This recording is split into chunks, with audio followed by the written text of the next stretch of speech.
This is the second part of the Arknights Iceberg video. We watched the first half of the video the other day because I was getting tired and I wanted to go to bed. The desire to play Enfield got to him, dude. Yeah, I just want to play it, if I'm being honest. I really do. But unfortunately, I'm a beta-less loser, so, and I'm guessing a bunch of you guys are beta-less losers too. So let's get into this video and finish the last part of it. We only made it 40 minutes in. Suzu's cult. First thing on it, Jesus Scamper and Kamikaze Christ. pulls. Let's talk about it. You see, Viper is a gacha game YouTuber who primarily makes content on Arknights, talking about the community, the game, etc, etc. Yeah, that's not what I'm here for. Nah, I'm here to talk about their Dr. Jekyll side, Scamfer. That is a moniker that relates to the paranormal. We did this. How far? Oh no, it's the Fate collab. We left off at the Fate collab. We stopped at the Fate collab. Okay, yep. There we go. That's where we left off at. For the start of Layer 5, let's begin talking about something I love, PvP and war crimes. For IS3, there was a bingo lockout done by Lungman Dragons and officially sponsored by Yostar. To enter into the bingo, you needed to clear the qualifications by doing any of these 3 challenges to make a bingo while following these rules. Based on speed, the top 8 would be selected, with each line, column, and diagonal having their own top 8. Then, past the qualifications, there was day 1 and day 2 till a winner was announced. For day 1, there were 16 tiles on a board, with each tile given its own amount of points. Leak an N, okay. Cannot clear stage with no 6-star, okay. Clear cannot stage with no 6 stars a squad. Solo a floor 2 or above, okay. Defeat the enemy in the blue box, okay. Points. Interesting bingo. Points, or the one who has the most points when time runs out, is considered the winner. Day 2 had a similar system, but with 25 tiles instead. The matches were players speedrunning IS3 whilst achieving those challenges on the board. And at the end of it all, the winner of Bingo Lockout 2 was Dr. Yotes. And a similar challenge was done by Viper. Remember we talked about him prior, the the Viper, the unlucky guy. Called Arknights Challengers, in which many players battled to see who could be the #1 spot. The rules are simple, laid out in a 16-page document, which is still shorter than this current script. Long story short, 5 stages are selected. A TL flips a coin and the winner selects the stage they want to use. The loser then gets to select the next stage until someone wins on 2 stages, with grands needing the winner to win 3 stages. Each player is able to select 5 ops to ban, and then they play to see who can complete the stage first. All in all, these 2 are really damn cool events, as it usually feels like this event sounds cool. The player base doesn't get to experiment too much with the game's challenges. Due to the fact that CN is 6 months ahead, anything like Contingency Contract or the crack demon that was pinch out are usually thoroughly explored before Global gets to mess around with it. So it's nice seeing Global. I've got a question. Are they ever going to sync the 2 versions just like Kuro Games did with PGR? Do they ever plan on doing that? And for Enfield, is it going to have 2 separate versions? Because that's going to be extremely disappointing. I hope they merge versions. That'd be great. Players making their own challenges and competitions for the game. I mean, shit, another example is Arknights having its own speedrun category. And even a Wait, what? Speedrun category? Speedrunning for the game, either sharing vids of it or tips for it. Link in the description in case you'd like to get into Arknights speedrunning. And damn, I never thought I'd be able to say that for a mobile-only gacha game, but yeah, here we are. Much like I never expected to. Enfield would probably all synced. Please, I hope it is. So remember when I brought up the Emperor and said how much of a chat he was? Oh god, well, this he quite literally has a shirt with Tupac's face on it. Hell, it even says, well, it doesn't say his name, and it says Tupac, but you get the idea. The reason why he has a shirt is very simple. The Emperor is amazing. Tupac was amazing. There need be no other reason. Another amazing thing was when we gotta take a reaction at the 2023 rapping songs for him. Asia concert was nominated and actually won the award live concert for visual media, which was amazing because it meant W actually pulled a W. Because last time her operator song, Renegade, was nominated for best original song, video game, and she dead lost that shit to a League song. Understandable though, League songs kinda slap. But she was able to pull the W on her 2nd nomination. It was a beautiful moment to witness. The global players were hyped, the CN bros were celebrating with us. As a community, we were all so proud this little game we picked up 3 years ago had done something so what's gonna happen? How many games can say they've achieved? They won a Hollywood award for the concert they made to celebrate with the fans of the game. And as a reward to celebrate this historic milestone, we got a roll and a half. A roll and a half? God, they've given us more due to low light sneezing and this historic milestone. A roll and a half? Really? Bro, I swear to God, they've And given us will be more due to released low simultaneously across all countries. like Thank God. sneezing in the past. What the fuck? Okay, let's talk about the fake ads instead. Now this one's actually wholesome. A Bilibili creator called Rhodes Bakery of Honey Biscuits made a full-blown fake advertisement live stream for 4.5. Mind you, they didn't try to fool anyone that it was an official live stream. It was fully a fun fan-made project. They came out with a PV trailer, a medal list, fan-made E2s, fan-made operators performing on stages, fucking somehow, art for the live stream. Why is it I'm always saying the most insane stuff from the CN community from like Bilibili? It's always like the cracked out artists that make like god tier stuff. Made skins that contained an outfit which made me actually want to build May, making Leslie look like even more of a badass. The best looking Ines skin that if it was just ripped one for one, I would dead spend 21 randoms on it. Casual drip Lynn and motherfucking Gilgamesh Malinar, which is live 2D, and I'm like 99% sure they got someone to voice act new lines for it. The amount of time and effort put into this video is insane. And keep in mind, all of this was done days before we got the PV. A third of a poll? So that it's is not like they had a ton revealed they could work off of. I won't cover any more of it in this video though, because I want people to watch it on Bilibili. The link is in the description alongside CN Info Dump's tweets about it, which link directly to the other people who worked on the project. I cannot fathom how much work was done to make this a reality, but I can easily say it was one of the best Arknights related videos I've ever seen. Stand proud, Bilibili content creators, you can all cook. Meanwhile, all the channels that steal content from Bilibili can please exit the community in the quickest fashion possible. So I want to keep this iceberg wholesome. Of course, talking about serious subjects was something I wasn't gonna avoid, but at the same time, I don't wish to bring up drama that really leads nowhere except bitterness. But when it comes to people who steal and re-upload content from Bilibili on YouTube, then it does need to be brought up as it's an important topic for a serious problem. Now, in case you do not know, there exists and has existed some channels who take content from Bilibili and re-upload it for profit on YouTube without the original creator's permission.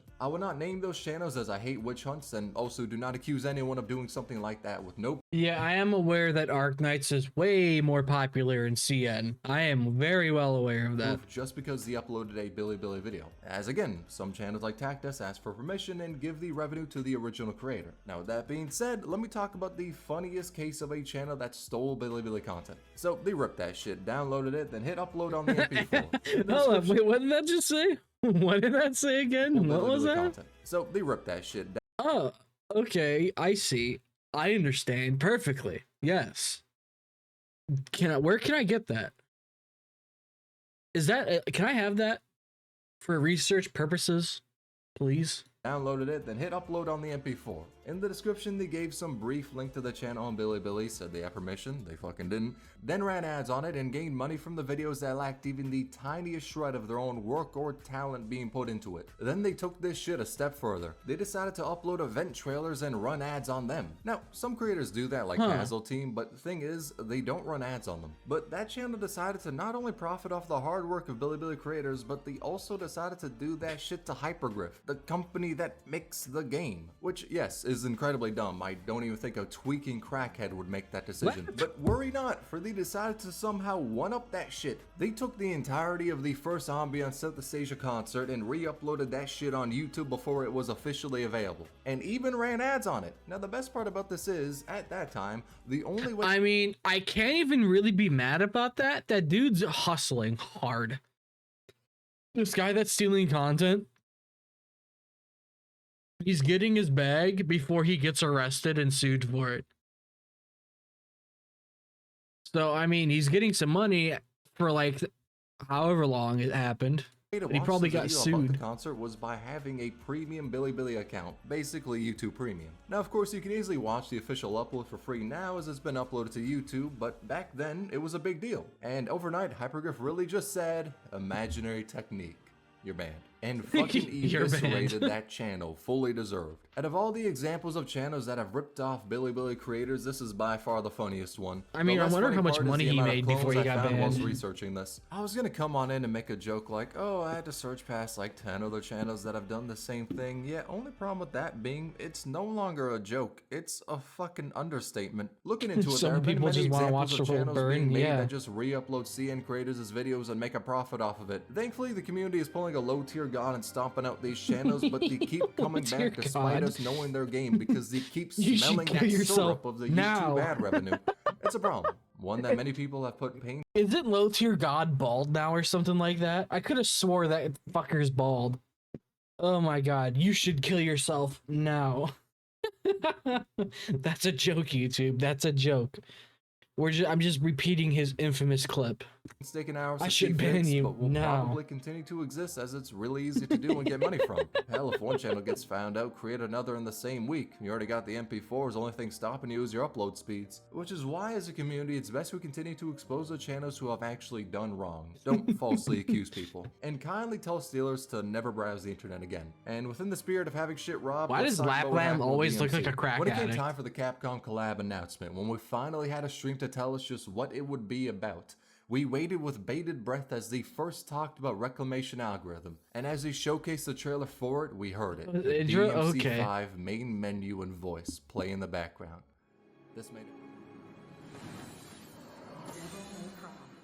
This made everyone so hyped that we got DMC as prior. We only knew it as a Capcom collab. That shit could have been anything from Dead Rising to Mega Man or Resident Evil, but most, myself included, wanted DMC. And that music gave us hope for that shit to be I know this video is like a couple years old, but if they want a DMC collab, they should have played PGR. He should have played PGR because they had a DMC collab that was fucking awesome. crushed in favor of giving us a Monster Hunter collab. Which, there wasn't anything wrong with that. In fact, it's pretty much a beloved collab. But the music playing really just... There wasn't anything wrong with that. In fact, it's pretty much a beloved Hey, it's Administrator. collab. Guys, we have access to Administrator. Look who it is. There wasn't anything wrong with that. It's Administrator, dude. Look. We have access to Administrator already. Dude, let's go play some Arknights Iceberg. That, in fact, is pretty much a beloved collab. But the music playing really just set us up for disappointment. Evidently, that shit was a mistake. It was not meant to play. I like to imagine that an employee at Hypergryph was hyped. No, that's clearly Administrator. I don't know what you guys are talking about. Dejectedly fired up DMC5 that's clearly Administrator. And accidentally had the menu sound play on stream. That's probably not what happened, but that headcanon helps me cope in knowing that I wasn't the only lost soul on that day. So that's what I'll say. It was like that's the Monster collab. That's okay. I mean, I don't know what I expected because it's fucking Arknights, and I've seen a lot of the characters so far. You bow to my wisdom. I think you mean my retardation, but you know, dude, I'm totally not going insane from not being able to play Arknights Iceberg. But knowing that I wasn't the only lost soul on that day. So that's what I'll say was the case. Another thing that was robbed from us was Beta Kelshi. And no, I'm not talking about the abomination that is Happy Kelshi from Enfield. That shit is terrifying. I'm instead talking about how Kelshi was available as a unit in the beta version of the game, but on release she just disappeared until we got her during Sculptor's event, which means that it took till the end of the world before she would even allow the doctor to command her in battle. True ex-wife energy right there. But in beta she played much differently. Monster was still summoned for her and she was still a medic, but Monster had ranged attacks now. In fact, that shit was AoE. Her first skill was a generic more attack, second made Monster hit slower but harder and slowed the enemy on hit. Then it was reworked to where her first skill was still an empowered hit, but it also stunned the enemy. The second skill still increased attack interval, but binded on hit with a small chance to stun. And if you ask me, by comparison to her beta form, they buffed the shit out of her. I mean, most beginning 6 stars on Arknights feel really basic when compared to the newer units, but my lord, I am glad they changed up her kit. They spent a bit longer in the kitchen with Kelshi, but they cooked for her release. Completely unlike how old Days try to cook by ripping off Arknights. So someone posted a comment in my drama video talking about who they're saving for, and I just left my single comment saying I'm saving for cat tits, like word for word, and then that's it. Days is a now dead NFT game, which for whatever ungodly reason, against the advice of any life form with an IQ above 2, they decided to trace Amiya's animation from chapter 8 for their dog shit games trailer. As to why they thought they could get away with that, I'll never be chapter 8 for their dog shit games trailer. As to why they thought they could get away with that, I'll never be able to tell you. Oh my god, you wanna know what this reminds me of? Hold up, I'm totally gonna bring this into the video.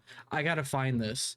So there was a situation with a game called Shadowbringers, all right, or a DLC called Shadowbringers for Final Fantasy 14, all right.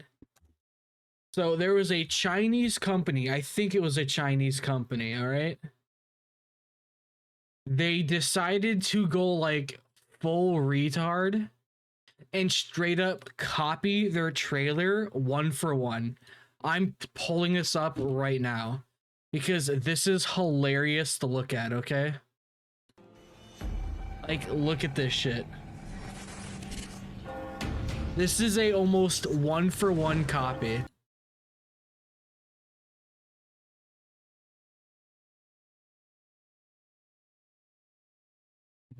How do you not get sued for this? And it looks worse in every single way.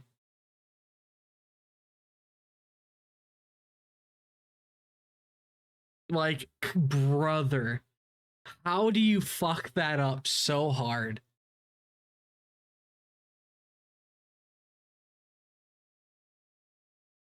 Didn't Helldiver copy a speech? I think it was a game. I do remember a game doing that, but I don't remember if it was Helldivers. Like, look at this. Oh my god. Oh my god.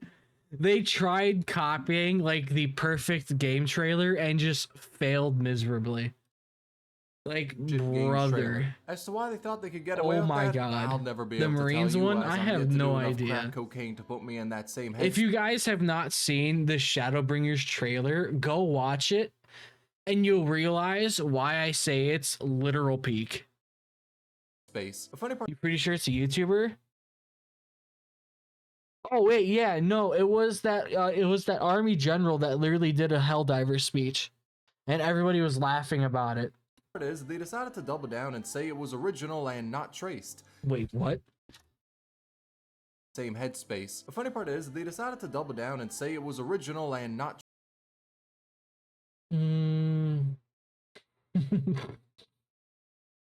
It's inspired from Arknights. The more this is pretty much the same team that worked on both. Oh, Traced. they Acting. doubled down. Holy shit. As if no one had fucking eyes, and then said that Arknights cannot sue them and they won't dare to. Naturally, them bitches got hit by the Nintendo Special Season. Oh, they actually did get sued. Oh, I love that. Oh my god, that lap emote. Oh my god, that is disturbing. Afterwards, a great silence must have enveloped their headquarters because we heard nothing from them. They basically fell off the face of the planet. And much like what happened to War of Embers, that's a game that took really heavy inspiration for Arknights, which is code for saying they just copied stages 1-to-1. I don't care to speak too much on it, as I've heard no mention of this game in the past 2 years. Holy shit. That took really basically fell off the face of the I planet. didn't even notice much like what that. happened to War of Embers. That's a Oh wow, that is game that took really heavy inspiration for Arknights, which is code for saying they just copied stages 1-to-1. I don't care to speak too much on it, as I've heard no mention of this game in the past 2 years. It's even called Stage 17. Possibly oh my because god. they apparently stole from Mobile Legends and Raid Shadow Legends as well. So my guess on its fate is that wait, is this Raid Shadow Legends? Is this what Raid Shadow Legends actually looks like? Past 2 years, so it must have been banished to beyond the Shadow Realm. Possibly because they apparently so stole is from this Mobile Raid Legends Shadow and Legends? Raid Shadow Legends as well. So my guess on its fate is that it either died from being an ass game, or those three companies weren't the most pleased with their work. Kind of like how the community was when we saw our blatantly traced beats. Okay, what the fuck was that? I have to bleach my eyes. Kind of like how the community was when we saw our blatantly traced. Okay, so this is what it looks like. Okay. You know, this is what happens when you combine an anime aesthetic with a real life looking woman. When you try to do way too realistic textures, it is extremely disturbing, and I think it should be burned with fire. Actually, nah, that's an overstatement. Tracing would have been better because this shit ain't tracing. It's fucking AI art that was told to recreate Beanstalk skin. And as is the case with AI art, it looks like shit. And somehow that was promotional art uploaded by the Chinese version of Guild Wars 2. And I wouldn't— Wait, the Chinese version of Guild Wars 2? Isn't Guild Wars 2 like massive or something? Isn't it like one of the bigger MMOs that's still going? be surprised if it's been taken down, as stuff like copying Arknights' character designs happens on like a bi-monthly basis, so hypergryph is kind of used to this shit. Wait, what? Let me hear that again. Chinese version of Guild Wars 2, and I wouldn't be surprised if it's been taken down, as stuff like copying Arknights' character designs happens on like a bi-monthly basis, so hypergryph is kinda used to this shit. Hell, just a bit ago, one company decided to copy Sari and Leslie's designs, and hypergryph Wait, seriously? Hell, just a bit ago, one Companies are copying the designs like on a bi-monthly company decided to basis? copy Sari and Leslie's Oh my god. designs, and hypergryph took action against them. It happens way too often, but at the same time, imitation is the greatest form of flattery, so fuck it. At least there's a silver lining there. One situation that held no hope or silver lining Arknights at is all, an though, was NFT when game? Platinum had Oh her my voice god. changed. 3 years ago, the original voice actress for Platinum went to Yasukuni Shrine, and in a YouTube video of hers, she said that the shrine was a comfortable place with fresh air. Just a generic compliment about a place. However, the problem is what the shrine represents. It's a shrine dedicated to 2.4 million people who died in World War II. Among those 2.4 million, 1,000 of them were convicted war criminals. And I won't talk about what those war crimes entailed, but they were war crimes for a deserved reason. And that shrine entombed the bodies of Korean and Taiwanese people, which has caused even more controversy as they cannot be buried in their home soil. So by now it should be apparent what that shrine means and the controversies around it. But to most Japanese people, it's just another shrine. So it's very possible that the voice actress did not know that before going to it and just gave out a small compliment to the place, as it's the normal thing to do. And if you ask me, I'd say that she probably didn't know the history, as if she did, it would make no sense to make a statement about it on your own YouTube channel. If she knew the controversies about it, then I doubt she would upload a clip of her complimenting it. However, due to her visiting the shrine, many Chinese players were upset by that action, which sparked outrage and eventually culminated in her being fired from Arknights, so Zura Lane goes front line, with a new voice actress taking her place. In terms of my thoughts on the situation, it's terrible all around. I don't believe the voice actress had any bad intentions behind going there. I'm positive she did not fully know the history of it, but at the same time, I cannot blame anyone that was outraged, as if I was in their shoes, I wouldn't be happy either. She did apologize for the visit, but to many people the damage was already done. It's a terrible situation that no one wanted to have happen, but it did, and many people were hurt because of it. It's something that's heavily political and cannot be dumbed down to some simple gacha game drama, though it is important to bring it up as it's a big event and is why on a ship Platinum has 2 JP voice lines. As I said, there really isn't any good part to this history, so let's instead lighten up the mood by talking about Sora's race. Okay, Sora's race? Who the fuck is Sora? Take Sora's Elite 1 art. She looks like Lupo, right? Now take her Elite 2. She's suddenly Akatas. Her summer skin brings back the Lupo ears, but alright. Wait, now take what? her Elite 2. Sounds a little bit weird Wait, out loud. what? Take Sora's Elite 1 art. Okay, so cat ears, okay. She looks like a Lupo, right? Now take her Elite Okay, donkey ears. 2. She's suddenly Akatas. Her summer Okay, skin brings and then back to cat ears. back the Lupo ears, but somehow they grow bigger for her Kusano. And then more, okay. So that begs the question, what the hell is her race? A theory in the past was that she was a sanctum. She had illusion arts and used them to change her race based on who she was appealing to. She likes Texas, so she looks like a Lupo for her, whilst at E2 she looks like a Akatas for the Doctor, as Amiya, Akatas, is very close to them. And people said she was a sanctum because Executor has a relative that is very proficient in illusion-based arts, so people thought that was Sora. 4 years later, we know that wasn't referring to Sora, but instead to Arturia, though Sora does have proficiency in illusions from what Orchid has said. So it's possible that she might have been able to make her halo and wings invisible and then throw on Lupo ears, but at the same time, there's evidence against her being a sanctum, like in Crota Brawl, where she has the greatest life trans in the game, racist. what it's Interesting. like putting on a hat. If she was a sancta and bound by the law, there would be no reason to ask that. And due to how sancta can feel each other's emotions, Exio would immediately call her out online. So what I believe is the It's case is that stupid Sora around does use lesbians. illusion arts to change what her race appears There are as. no She lesbians in appears as a Arknights. Lupo They're because of her all appreciation, attracted to the code word for being doctor, gay so self, you know. towards Texas. Therefore, in the, past, the Texas saved doctor. Sora after she was kidnapped. What's up, because Stray of that, Cat? Sora What's heavily up? looks up to her. It's very We're likely looking she at the wants to be more Arknights like her, Iceberg which is why she video. made her ears look like a Lupo's to mimic Texas. In fact, one of her lines even says this. To me, that's basically her saying that Texas knows her ears are fake, either because when Texas saved her in the past she had different ears, or because Sora shared her reasons to appear with Lupo ears instead of her normal ones. So we know she isn't Lupo guaranteed, or else she wouldn't hide her race. But we've never seen Lappy? her front as a different race. That was ever. Lappy. Her reason for hiding her race is to appear as a Lupo because of her admiration for Texas, which is why I believe her actual race is Kadas, as we've never seen her impersonate a different race other than Lupo, and there's no Kadases she admires like Texas. So there's no reason for her to don the bun. But that's just my theory, and another Arknights related theory is the one that the sky is fake. I mean, okay, that's a dead lie, we know that it is, but prior to Lone Trail, there was only some stuff here and there that gave us the idea, such as Astasia's operator file having Kelshi talk about our inability to see the stars or how it's impossible to navigate the waters via following the stars. Therefore, lighthouses are essential. And there's also a hard limit on how high an airborne vehicle can go without getting destroyed. Even What the are birds these have an instinct cutscenes telling them from? not to go higher. These Back cutscenes then, are we just had interesting. little bits here and there that told us the sky was fake, but not why.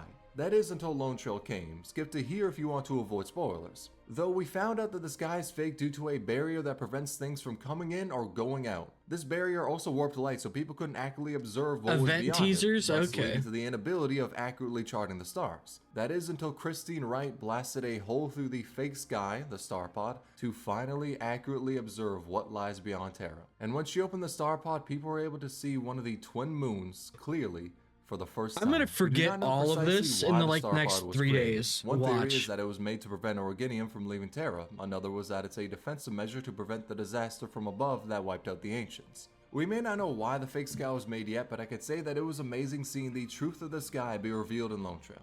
Because for 3 years, we always had little bits of knowledge to tell us about it, but nothing confirming how it was fake. So seeing it be revealed felt like the culmination of various bits of lore in Arknights, all paying off at once. And other bits of lore I really love are the Bloodline of Combat skins. They're a sort of brand of clothing, not necessarily like Korokos, which is swimsuits, or a Poke, which is some of the most fire shit ever. It is instead clothing made by Rhodes Island for war crimes. I mean, it was made For to war suit the crimes, operators as base? best as possible. The Base, Bloodline of right, Combat skins is base. gear that is best for an operator, and it has a specific meaning behind Lappy. it, showing an operator at the pinnacle of their strength. For Angelina, it's when she is able to warp reality between her fingers. Oh, it's For Belt Beagle, Buckle it is Girl. before It's her Belt Girl.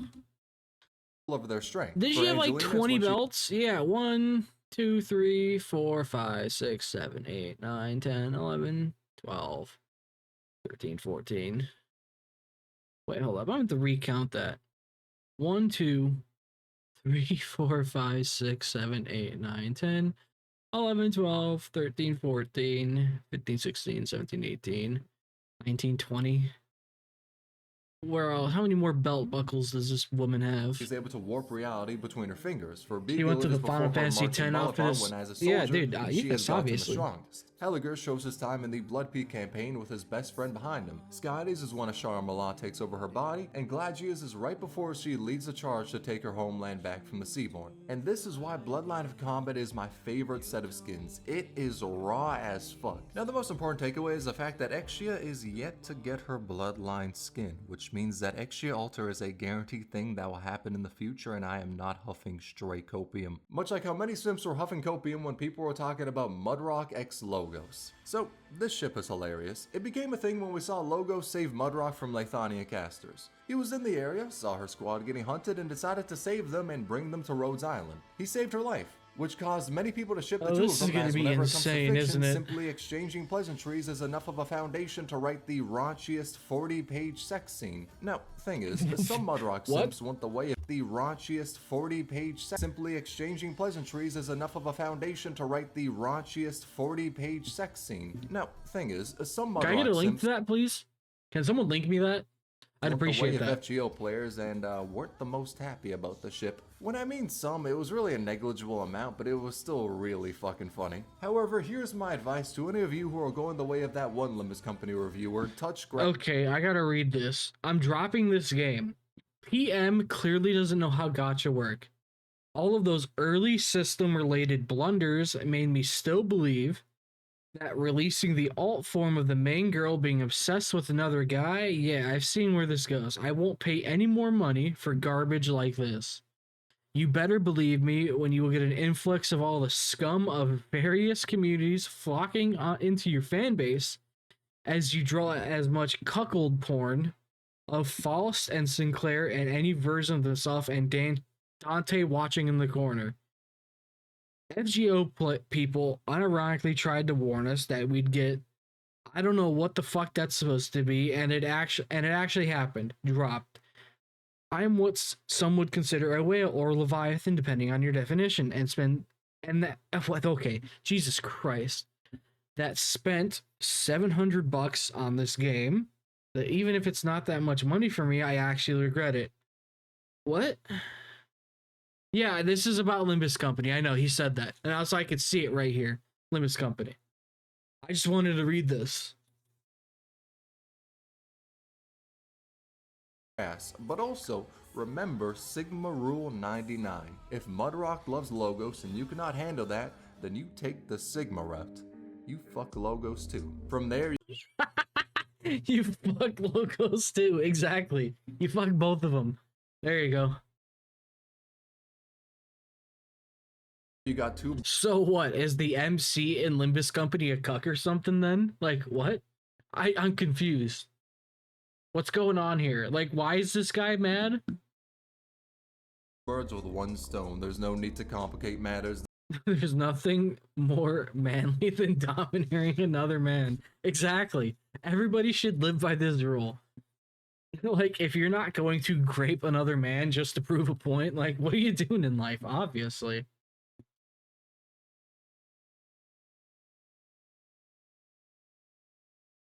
This is simple math. And with that sage wisdom, let's move to layer 6, Dorothy's conspiracy. You see, Arknights Global has a history of choosing events like how I choose which drug I take before writing a video. That is to say, it includes a What bottle drug of you bourbon take, and a base? dartboard. Because of this, the event list we see from CN's side is more of a very loose guideline to whatever the hell they plan to do on Global. At times, we make an event or two later than what was planned, but even with that being said, nothing could have prepared us for the Dorothy psyop that was about to happen. Here's the event list for CN. CC9, Undertides, 2 gay German goats, and then Dorothy's Vision. Wait, Here's how it 2 was gay German goats? What? CC9, Undertides, 2 gay German goats, and then Okay. Dorothy's Vision. Alright. Here's how it was for Global. Undertides, CC9, Yowie and Lathania, Ideal City for whatever reason, fucking Trails for Navigators, CC10, To Be Continued, The Solace Goddamn Holiday, and finally, 2 months after when it was supposed to happen, Dorothy's Vision. That shit was meant to drop 2 gay goats, mid-January okay. if we followed CN's schedule, but it dropped mid-March. Now you may question to yourself, why the hell did they do that? Well, that's where the Dorothy conspiracy comes in. Now some fools speculated it was so events didn't overlap, so Global had its anniversary on time, or maybe because the Rhineland manga hadn't been fully translated yet, but no one could have prepared them for the truth. The truth was that Yostar believed Dorothy's banner wouldn't pull in that many roles. They thought interest was low, so they would hold her event back for 2 months to make people desperately wish to pull her, cause God only knows what the hell they were planning for Is the delay of her Yostar rerun. retarded? Desperately wish was. Truth was that Yostar believed Dorothy's banner wouldn't Is Yostar actually like fucking retarded though? Like, I'm genuinely asking, are the people at Yostar just brain dead morons? Like, what's going on here? Yes, yes, yes. Everybody hates Yostar. So why doesn't? So clearly, hypergryph is making enough money from Arknights, right? Why don't they buy themselves out if they've made enough money to make the game they want and not be fucking caught down by Yostar?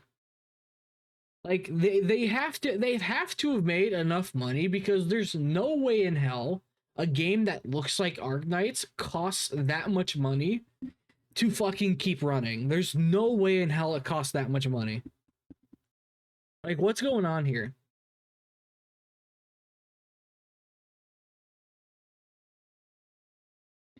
I mean, yeah, that's probably true. Like, they're close partner, so but Yostar's publishing, right? So they have ultimate say in what happens.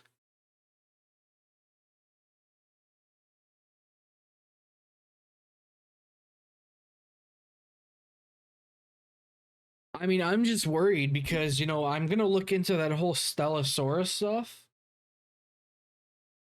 Wow, I'm looking at my phone and just comments are flashing. pull in that many roles. Nice. They thought interest was low, so they would hold her event back for 2 months to make people Like, honestly, desperately what I'm wish hearing to right pull her, now, because God Yostar only is knows just what the hell they were retarded. planning for the delay of her rerun. The interest in the rat was low, but by making people question, where at? For 2 months, they drove interest in her event sky high. People were making memes, art of her being held in event jail. The plan was working. And when her banner dropped for Global, they got the entire budget for Parrish and Frost. Or not, because evidently the revenue they got in that month didn't change at all. Regardless, I would choose to believe that the Dorothy conspiracy was a plan set in motion by Lowlight himself. Why? because it's funny. Now let's look at something Dorothy could never dream of doing, coming early. There is another recent elf for Yostar. Are you talking about Stellasora? Because I am aware of that, my son. Yostar is retarded. That's what I'm getting. That's what I'm getting, that Yostar, they're just fucking retarded. Holy shit, there's so much more to this. We're probably gonna stop at fucking here. You know, I am so sorry, Dorothy Sims. I did not mean to assassinate you like that. When Invitation of Line dropped in Global, for whatever reason, Yostar added in the data for Golden Globe before her actual event that would take place afterwards, a light spark in the darkness. Could've chose a shorter name, Pink Doc. And due to that, you were able to get her as a temporary recruitment in IS2, but it was impossible to roll her as she wasn't added to the standard banner yet, nor was her banner up. If you want a reason behind why she was added early, I think I got one. Nami's immense love for Golden Globe manifested ego, and due to that, we got her early in Global. I say that with no factual foundation, but my god, does it sound a lot more hype than saying Yostar did an oopsie whoopsie. Therefore, that's what happened. One thing that was an oopsie whoopsie though is kinda how they nerfed Enforcer on Global. His module was dropped during the Monster Hunter collab alongside all the other pusher modules. Thing is, to unlock his module, you had to do the first EX stage of God Ahead. Thing is, the rerun was released prior to the Monster Hunter event on the CN server, but for Global, that shit was run after the Monster Hunter event. So for about 2 weeks, we had his module in the game, but it was impossible to unlock it because we need to do the first Guide Ahead EX stage that would only be available permanently when the rerun dropped. And so that beautiful twink was nerfed by the nefarious Beautiful twink, huh? That's a word I'd never heard together. Because this module is kind of dog shit. Most people were happy with getting Balance, a physical edition. Oh, hello there. Yes. Okay. We got perfect right here. This is perfect. Got a bit of thighs action. All right. I'm okay. We're gonna stop gooning. And on that right? note, let's talk about how Monster Hunter was teased. There were 2 instances of it. First was in Monster Hunter Sunbreak. We saw the Rhodes Island symbol being used. Next was in Kiara's So was it a dildo? First What was was in that? Monster Hunter Sunbreak. We saw the Rhodes Island I thought that was a dildo. symbol being used. Next was in Kiara's Sorry, not a dildo, a butt plug. skin. We saw her playing Monster Hunter. And despite me knowing Yeah, we this, looked at I this still skin in held out Drip hope Nights. that it was some unrelated bullshit and we were getting DMC. Which, yeah, honestly, yeah, I probably set myself up for that. I need to finish DMC 5. I never finished it. I really do. Maybe dumb as shit, but on the other hand, I'm still kind of The game is holding out hope we're gonna fantastic. get a I just DMC suck at collab it. in the future. Now, another thing I hope we get a collaboration of in the future is from Michael Jackson. Wait, what? Michael Jackson? Jesselton's moonwalk. So this was a bug in which you hold over Jesselton more than the story has. To do it, here's what you needed. You had to get Jesselton one shot. From there, like a cop, you had to plant weed. Place down Weedy and prep her S3 to hit with her turret. Then activate her S3 and right before it hits, kill Jesselton. This will cause his ass to go flying, even off the goddamn map. From there, homie's in the goddamn shadow dimension. Given enough time, he will return. Somehow. But before that, if you got a character with global range, even though he may be in a pocket dimension, you can still pop him. So if you had some trouble on him, you could have pulled out this strat. Could have, because the bug was fixed rather quickly, but I'll be damned if it wasn't funny to do. It was also fun to see hypergryph sneak in a Daft Punk reference. This plaque from Heart of Surging Flames is a reference. It shows the helmets and references get lucky. Oh my god, it's Emperor Penguin. Didn't stop there with the references. It also referenced Queen and its stage names. Killer Queen, Break Free, Don't Stop Me Now. Hell, that ain't even it for all the stage name references that exist. Lingering Echoes of stage names reference a shit ton of classical music, and So Long Adele references nursery rhymes, which is a funny dichotomy because we got Eben, the emo goat who only listens to classical masterpieces, and then AF Fialo, the wholesome happy goat who falls asleep listening to nursery rhymes. Or, at the very least, tries her best to listen to the rhymes as she falls asleep. But depression aside, let's talk about how Angelina's skin is pay to win. So her Bloodline of Combat skin actually Angelina's helps you in skin is gameplay. pay to win, Now, you may okay. think to yourself, that's some bullshit, as who wants his skin to outright make a character better? And why couldn't it be her summer skin, which is infinitely hotter? Well, thing is, the way it buffs Angelina isn't because it makes the attacks faster or You anything hate like that. But it does DLC make it so 5 you can kill the Naruto, enemies Naruto? before her non-skin counterparts. The reason being, her Bloodline of Combat skin Okay. I don't know. I've never played any other DMC. points her staff a little closer to the enemy. Due to that, the projectile has a smidge less distance to travel before hitting the enemy. Now, is this actually pay to win? Homie, I'ma keep it 100. If you are paying to win with Angelina, let me just tell you about a little ice cream monster called Suitor. it being pay to win is a meme because the increase is negligible and so is Angelina's combat ability. I am sorry for saying that one. However, let's look at the opposite, a pay to lose skin belonging to the Pay Avalist to one, lose? Platinum. Her skin does the same thing as Angelina's. It reduces the travel distance between your arrow and the enemy's cranium, but in the opposite way. It actually increases the distance, which may sound like a good thing because Platinum gains more attack the longer she spends in between attack intervals, but it's a little more complicated than that. So depending on the distance she gets a kill at, she may ready her next attack quicker. If the enemy is further away in the Or yellow else for area, Platinum, and she kills them, she readies the next attack quicker, which means that it will do less damage because of her talent. But if she doesn't get a kill in that distance, the time in between hits will be the exact same. More specifically, it's tied to the travel time of the arrow in the air, and that's why frame rate could also fuck you over, but simplifying it, more range equals bad. Now the reason the skin hurts in this context is because since she moves a little further back, that distance, to where if she gets a kill it makes her attack quicker, gets increased slightly, making it easier to have the bug activate, causing times where she will not kill an enemy because of her skin being on. If you want a much more in-depth breakdown, there is a link to the Reddit post for this bug and Angelina's, as I only went over the bare minimum to keep it small, like Platinum's chest. On the topic of Platinum, let's talk about the characters who are canonically a part of the Doctor's harem, as yes, this is very important information to discuss. So Platinum is on that list as she grew to like the Doctor after they saved her from the Armless Union.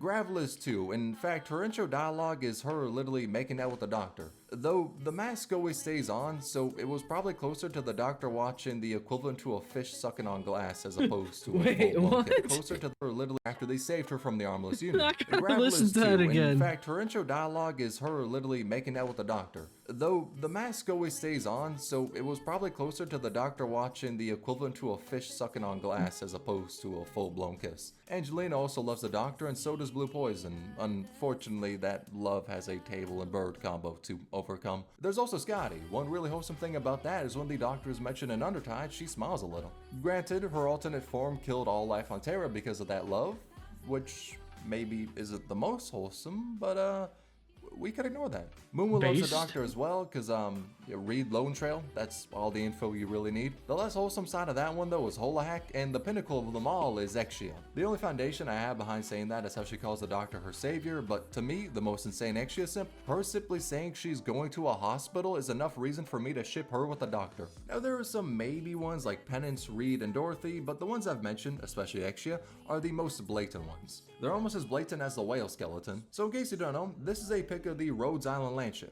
And when you flip it around, it's the skeleton of a big ass whale. Now, funny thing about that, Chapter 13 cinematic shows a very similar whale. Apparently, I say apparently as we don't got the event on global yet, it's the bones of a Fairnamut, a god in Arknights. I got a question. Would you guys like to see a reaction of looking at all of these trailers or event trailer things or PVs or whatever you call them?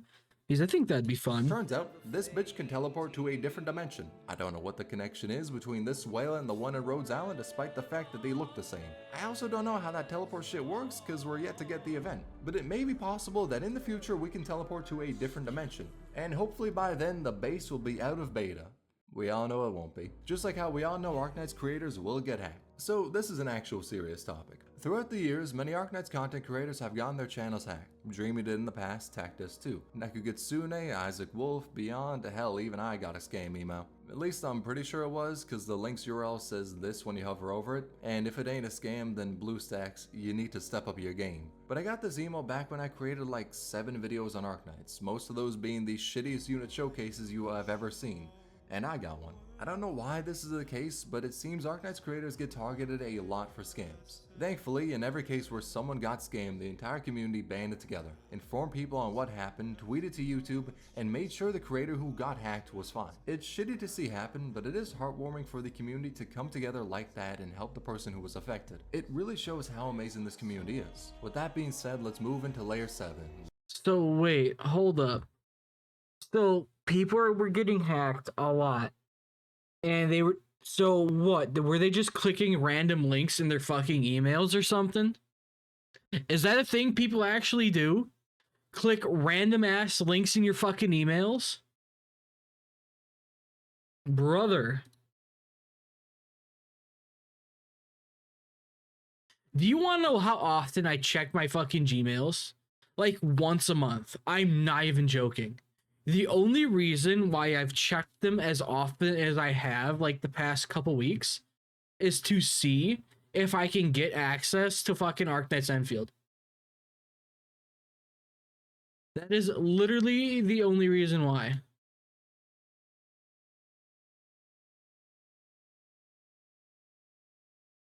What is brother? Just be like me. Be a lazy shithead that doesn't check their fucking emails. Oh my god. I'm not even joking about that. I don't check them like at all.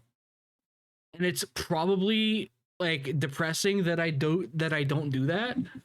But you know, well, I probably should check my emails sooner, but I don't. I really don't. It's real a bad it's bad.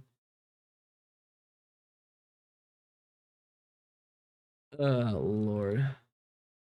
Lowlight's hidden talent. And to follow up the bittersweet wholesomeness, let's talk about someone who hated the game. In May 2020, someone emailed Hypergryph asking to make music for the game. They said they were a big fan. Hypergryph basically said in response to that, "Hey yo, good shit homie, say less, we'll hop you on the next CC."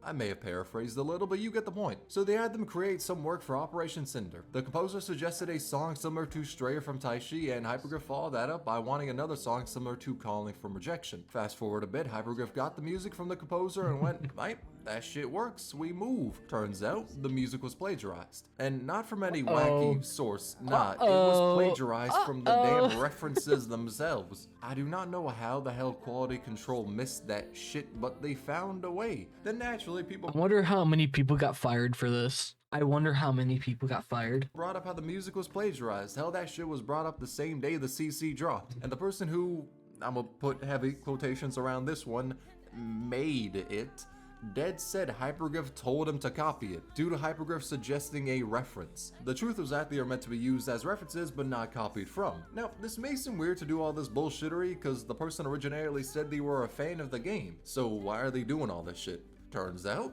they fucking hated the game.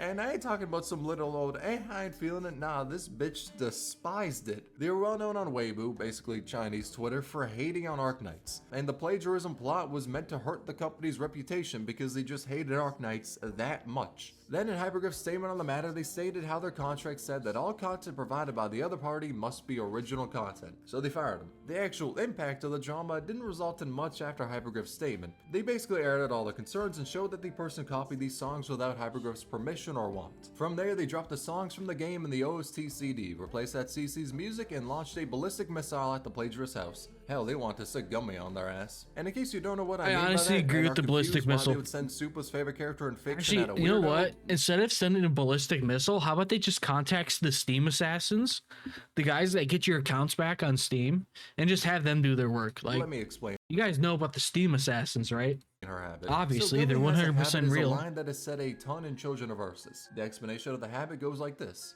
Gummy has a habit. If she chops twice. If she chops thrice, the chopping board will break. She will suck the last bit of toothpaste before brushing. When hungry, Gummy will bite what's nearest. If not, now these habits point to a very dark truth. The truth is that she has eaten human meat before. The chops she does are a way to cut through bone. One slash to get to the bone, the next to start a chip in it, then the third to break through it. That's why her third HG head is has so their own strong. assassins? The I habit of hope so. sucking toothpaste is a That'd be reference to funny. sucking blood or bone marrow from bones in place of water. And the habit of her being hungry is self-explanatory. The reason she had to eat human meat is because in Chernobog, Patriot ordered that the kids be locked in the school to protect them. The only problem with that was how Mephisto ended up in charge of that operation. Due to the fact that Mephisto was a rat bitch who deserved everything that happened to him, they didn't have the greatest time under his rule. And during that time, the food warehouse burned down. They weren't given any more food either, so there was only one thing that could be done. She didn't want to eat humans, but it was either that or starvation. Due to the trauma she developed in Chernobog, she now has her habits. She isn't the only one hurt by that time either. Asina hates the fact that she had to kill her best friend who was defecting to the aristocrats. Zima thought she was doing the right thing in fighting against the aristocrats, but that choice led to the food storage being burned down. Now she has immense guilt and will not forgive herself. And Rosa regrets the choices she made as the leader of the aristocrats, believing she was kind and noble until seeing the reality of how she treated the civilians. That instead, she was cruel and evil. Due to this, she has tried to commit suicide many times. That is what happened in Children of Ursus. However, What is this game rated again? Can someone remind me what Arknights is rated again? Because this is kind of fucked. This is wildly fucked up. the main message of the story is that even though that happened to them, they are still looking towards the future to overcome their 12 trauma. plus? Really? Really? Traumatizing children, dude? It's a Alright, story that I says guess. even in crushing circumstances, hope will continue forward, which is also why Gummy's habits disappear when she is with Zima or Stina, because with them she wants to smile, to be happy, to help them. Despite what happens prior, she doesn't wish to see them sad.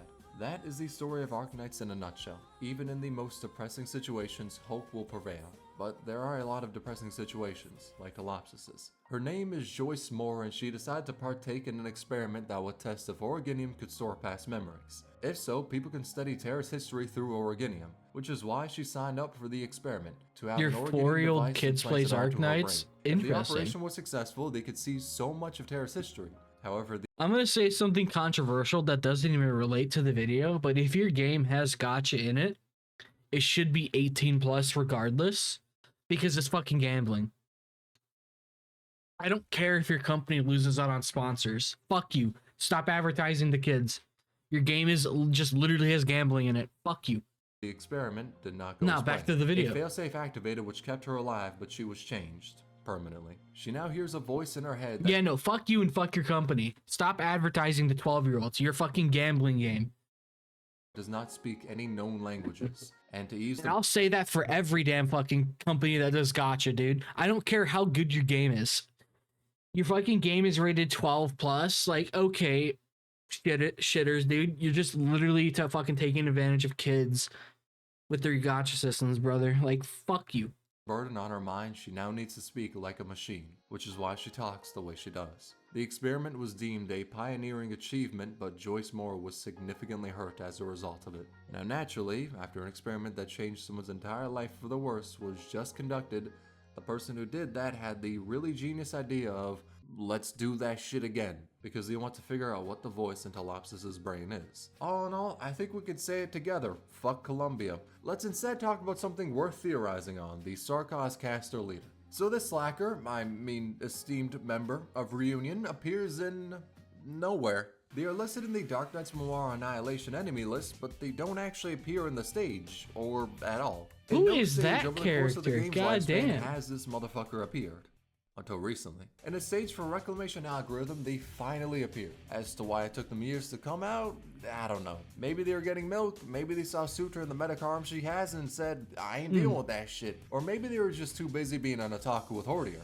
We don't know. But after years, they finally exist, and it is not beautiful in the slightest. I won't even hold you. The regular versions are annoying as shit. I don't need the buffed one to deal with. They could have just held them in the cage of the forgotten characters alongside Matoi Maru, and I wouldn't have complained. But I suppose they've unfortunately finally returned after they should have appeared in Darknights Memoir. And on the topic of that, let's talk about how W came early. Remember when I said that Yostar choosing the event order involves a 3-liter bottle of Jack Daniels and a dartboard?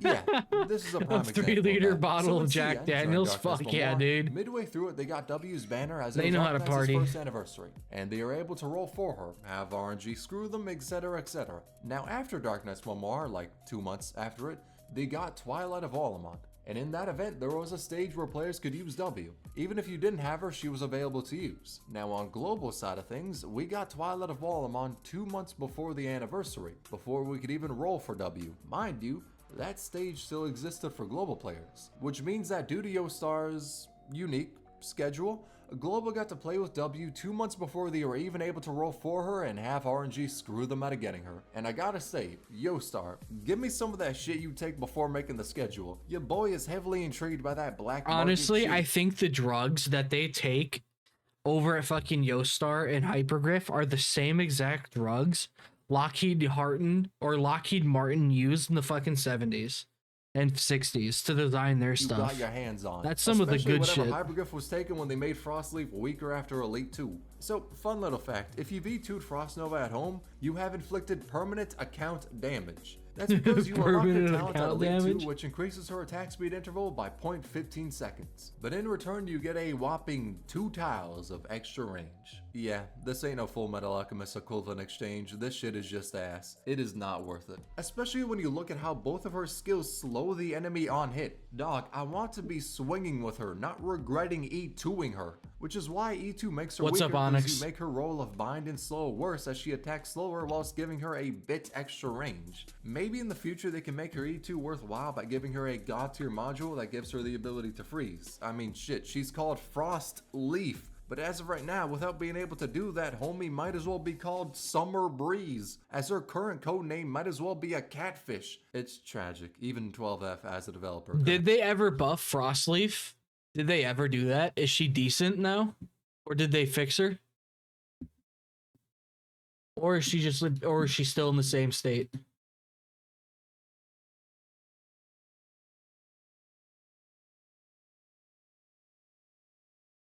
Sadly, no, the module didn't Help save avoid this her. fate. That's now, a this one's a little fat bit of a rip. bait entry, but the reason it's here is because 12F is the hexadecimal for Lowlight's birthday, February 16th, 1991.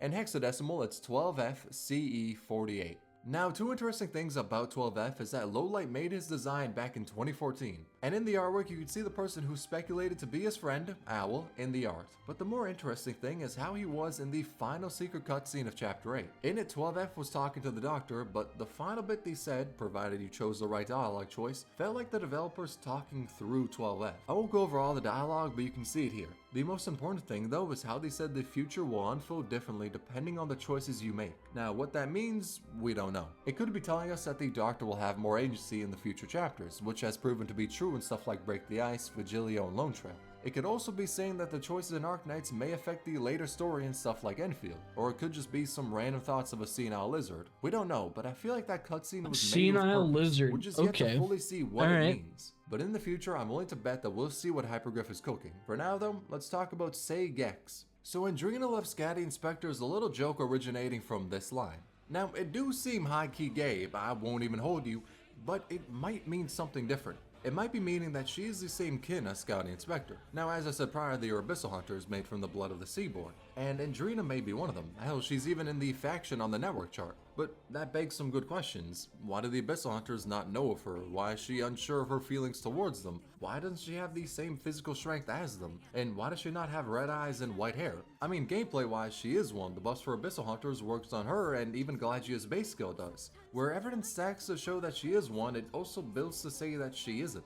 Which is where an interesting theory comes into play. Take this line from Kelshi. The difference Yeah, we're going to definitely watch all of these event trailers because they look fantastic. between Andrina on one side and Spectre and Scotty on the other is something like that between a drop of ink into clear water and a proper inkwell. The drop of ink in itself is an infringement upon the dignity of life to the point that Kelshi expressed clear disdain for it. There are those who have reached their hands into places they do not belong, those for whom this stupidity is very much in character.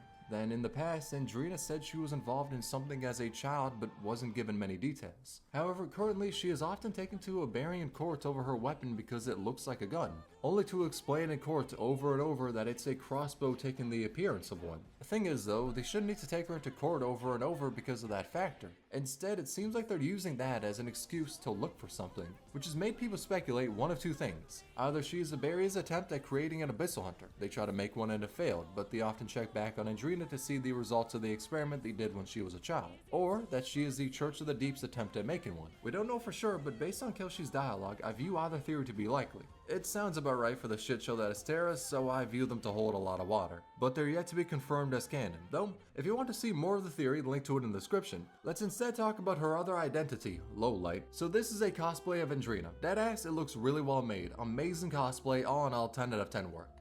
It's also Lowlight wearing the cosplay. So That's wait, that's the Pharaoh CEO cosplaying as the character? Wore this to an anime convention in Shanghai, and the best part is, no one knew he was the one cosplaying her. They just thought it was a cosplay done by a fan, not by the person who made the game. And people didn't figure it out until the con. This is what happens when you have a guy that loves the game that he's making it. Like, this is what happens Was over. when you Homie have a dead went gamer incognito actually making the game. mode with a cosplay that had no reason to be Oh, that Lord. hard. That shit right there was deserving of respect. I hope my Foss cosplay can live up to that. I won't lie, I'm cringing. Like, when every time I see that, I cringe. Like, when I look at this, I cringe all hell, but I think it's hilarious. Wood Henry, To you be that disgusting hard. little that shit. shit right there was deserving of respect. I hope my Foss cosplay can live up to that level of greatness. Though I'm only gonna cosplay Foss if I hit 20,000 subs before the end of February, which means your boy is safe as can be. And with me being reassured of that fact, let's move on to Layer 8, our God's All right, we're gonna stop at layer 8 because holy shit, I'm falling asleep in my chair. Honestly, I want more memes. I want like more hilarious memes in this video. Like, I am loving this video, but holy shit, it's taking a while to go through because it's a 2-hour long video. My God. Henry Wood, I'm gonna never let you live that down. Okay, how about that? All right. There's still plenty of memes, dude. I'm loving this video though. I am loving this video. It is fantastic. My favorite part would probably be in layer 5. No, it's probably going to be Dorothy's. The whole yostar being completely retarded. No, we're not going to do Drip Nights tonight because it's almost midnight. I had to work today. So since I don't work tomorrow, we're going to be going live at an earlier date. We're going to finish up this. Let me finish up this video first. So if you guys enjoyed this part 2 of the Arknights Iceberg, let me know what you thought in the comments. I'll see you guys in the next video. Make sure you subscribe. Peace.